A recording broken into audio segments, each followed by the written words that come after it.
my own world of make-believe. Kids screaming in the cradles, profanities. I see the world through eyes covered in ink and bleach. Cross out the ones who heard my cries and watched me weep. I love everything. Fire spreading all around my room. My world's so bright, it's hard to breathe, but that's alright.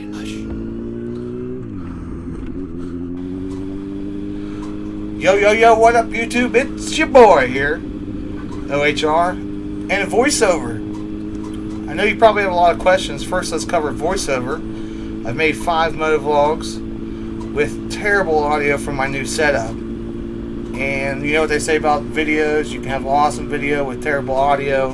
It's going to be a terrible video. You can have an awesome video or a terrible video content with resolution with awesome audio, and you'll be fine. So going on that principle, I cannot use my actual motovlogs on the bike. Another question you may have is, it's been a year, dude. It's been a year since you uploaded a video on YouTube. Well, that's for good reason, and let's start off on that. First and foremost, it's been a long year without making videos, without YouTube interaction to everyone who watches my videos and comments and replying back and likes. It really has stinked. And I'm glad to be back and to be able to interact with the YouTube community and to comment and talk to people and so forth and so on. So I want to appreciate everyone who's watching this video. I want to say thank you. And we're back to making videos. So why was I gone? 1 whole year. Right. Well, around May 18th of last year, I was involved in a motorcycle accident. Because I'm a bad husband on the way to my mother-in-law's house. I'm a bad husband because I don't know the way. I was following the wife on the way to a cookout, and then we was going to continue on vlogging for that day, and I was in an accident. Basically what happened is I was about 12 to 15 feet following behind her, and we came upon an intersection, and a little Ford Focus decided to pull out between us. As soon as she came through the intersection, he darted out and almost clipped her rear tire in between us, and I tried to brake and avoid the car sliding toward the side of the road and kind of a rear skid, but I could not miss it and just smacked right into the back of it. Now, obviously the bike went down. I went down with it, slid down the road. We was doing, I think, 7 miles under the speed limit, but the speed limit was 55, and as much as hard as I was braking, it's still kind of a frightful impact. They transported me from the scene through an ambulance to the hospital because I had some really bad damage to my arm and side and shoulder and hip, obviously. And I was advised by an attorney not to upload videos, that the insurance company could use that against me if I, if anything happened pending lawsuit wise. At first I didn't have an attorney. I gathered the guy's information at the scene. Obviously it was he's at fault. He pulled out in between 2 motorcycles basically. He said he didn't see a bright white and orange motorcycle. But accidents happen. There's a young guy in a Ford Focus. When I contacted his insurance about replacing my bike, they came out and reviewed the damage and offered me $1,000 cash for the bike and my injuries. So at that point I did get a lawyer and started this whole year-long drawn-out process of trying to be fairly reimbursed for the accident. It wasn't trying to get $1,000,000 or anything like that. I just felt that I shouldn't have walked away with anything less than I had. With that being said, at the time I had severe contusions to my arm. They thought it was broken. It wasn't broken, but it's nasty, very nasty. I couldn't walk for 4 days. They released me from the hospital, and I kind of gimped my way to the bed to chill out, and I couldn't move again for 4 days. After 4 days, bruising, severe deep bruising came back on my side, and it's a nasty experience, to be honest. And one that's hard to talk about. We had a vlog earlier. Maybe I'll show a part of what the wife's experience about it, because obviously she saw the accident in the rear view mirror. I was right behind her, and she almost got hit by said car. You know, a nice little reminder. I'll tell you what, that was honestly the scariest day of my entire life, was watching my husband be hit by a car in my mirror, because I thought the car was going to hit me. And I mean, I got through by the skin of my teeth, and I knew that Anthony was right there off to my rear right, and I instantly looked in my mirror because I knew, like, oh God, is he going to slow down? Is he going to be able to stop? Nope. I watched him get hit. It was literally the scariest thing I've ever been through in my entire life. So,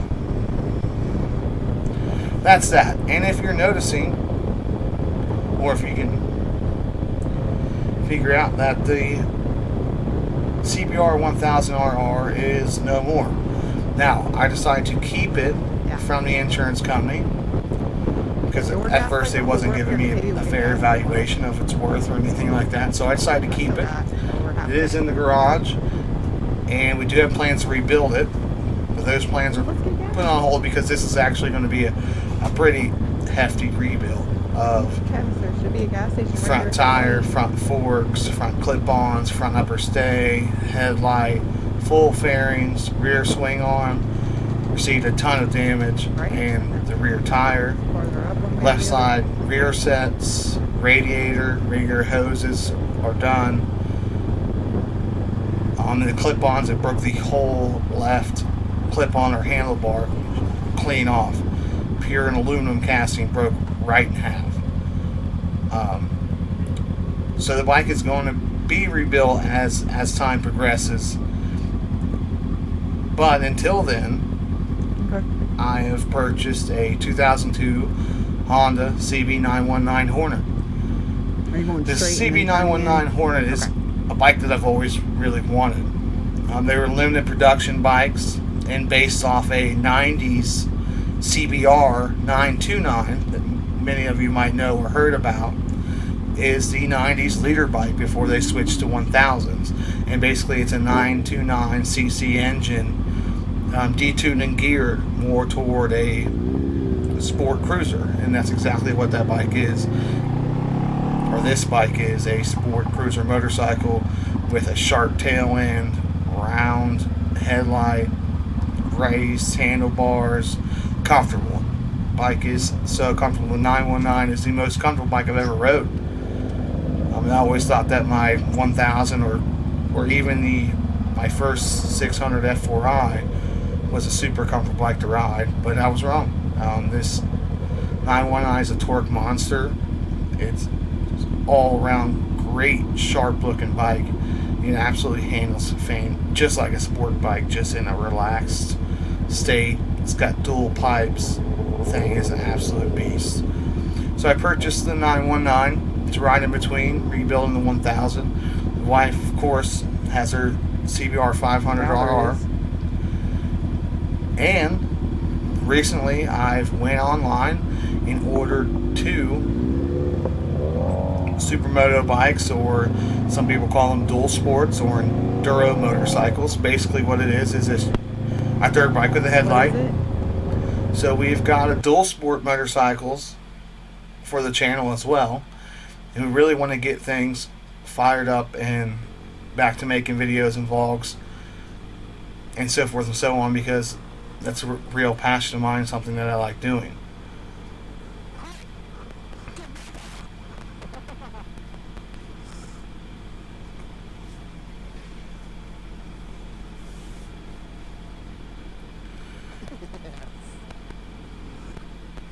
It's been a long process. This whole accident has caused, and there's going to be videos to come about the accident and insurance. Everyone thinks of an insurance as you purchase your car insurance and, well, that's it. You don't have a lot to worry about. And that's simply not true. This whole experience has taught me a lot about insurances and how they truly work, and not to be naive or misinformed when it comes to purchasing car insurance, whether it be car insurance, motorcycle insurance, any kinds of insurance. It's definitely changed my perspective and views on that, and I think it's a very interesting subject to make a video about. So we will be shooting a video about that and dual sports videos. There's a lot. I live out in a rural area. There's a lot of fields and such to just rip down the road and just completely get lost in fields and trails and Pikes Lake and everything else around here. That is going to be amazing. I built the bikes. More about that is basically you go online and order a motorcycle. It comes on a semi to your front door, and you unload it. They got a lift gate, and they shove it in your garage, and you build it. They send the title, and you're good to go. It's super cool. They are an RPS Hawk 250 style motorcycle, and well, that's what they are, and they're actually super fun. I know you think maybe a 250cc isn't that great, but actually it's a ton of fun. Most 4-stroke and 2-stroke dirt bikes are 250s. They have a ton of fun power, and it's been a blast riding them around. So I can't wait to show that. Can't wait to show and explore the 919 and what we've been up to in different areas about the videos. And more or less, I'm just happy to be back to somewhat of a normal life, making videos as soon as I get the audio fixed, exploring, sharing my experiences with you guys. And I think that's what I've missed the most, is being able to record, share my experiences. Getting in the back of swing of things has been more difficult than I thought. Editing videos and such. So you'll have to bear with me throughout this whole process, but I do want to get back to where he was and more. So I'll be flashing some kind of stuff on the screen. Hopefully it makes sense. I've never done a voiceover before, so this is different. I am going to try tomorrow to make another vlog, hopefully with the fixed audio. I believe I have it fixed. But this Hero 7 with the mic adapter and so forth and so on, it's been a painstaking process upgrading GoPros, because my other GoPro was destroyed. So I want to thank you again for watching this video, and I appreciate it. If you have any questions, drop them in the comments. I'll answer them as soon as I get a chance. And I just appreciate the people that stuck by and supported me through everything. And I guess that's it. Till the next time, this is OHR. Peace out and keep sticky side down.